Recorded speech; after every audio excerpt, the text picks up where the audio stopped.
In this exercise video, I'm going to be showing you how to do a quadruped, meaning hands and knees, hip shift with a hip lift.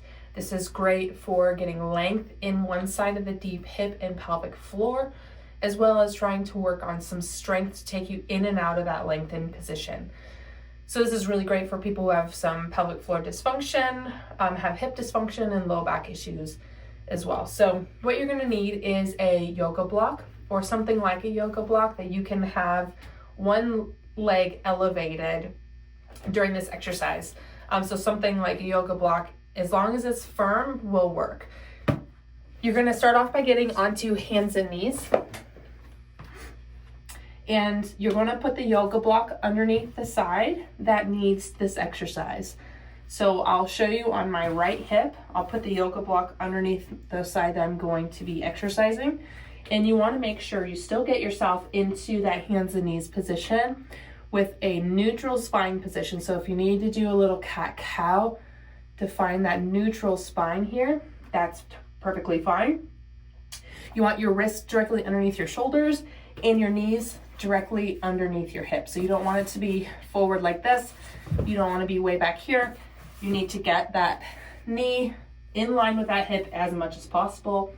Knees and hands should be hip and shoulder width apart.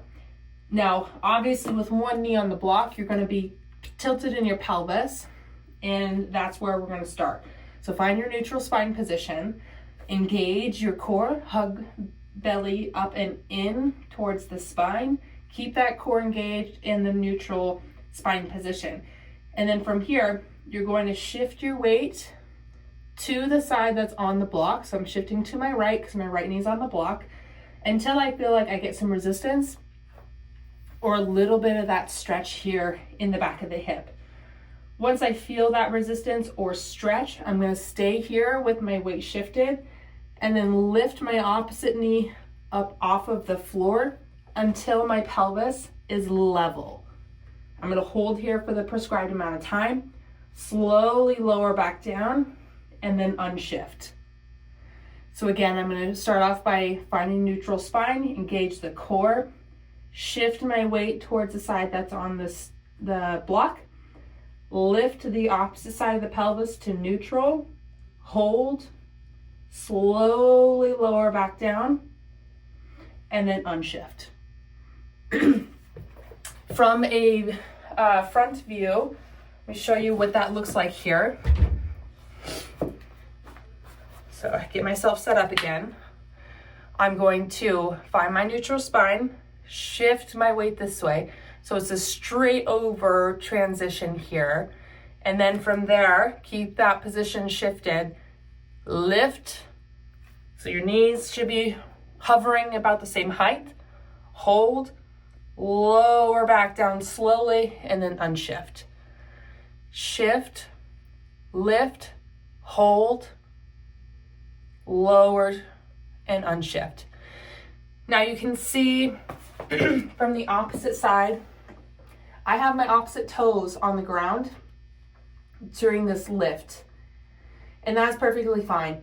This gives you a little bit of extra support if you don't quite have a lot of strength built up.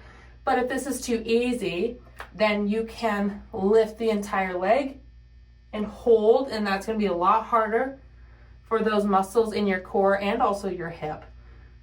So how that would look would shift, lift, hold, the whole entire leg is off, slowly lower back down, and then unshift.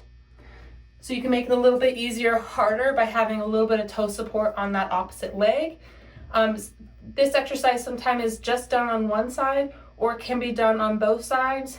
And so that is going to be up to your physical therapist to decide and tell you what side to do and if you should do both sides. If you get any pain with this exercise or you get any coning or doming in your abdomen, then we know this might be a little bit too hard and we may need to modify. So if you find those things happening, reach out to your physical therapist for modifications.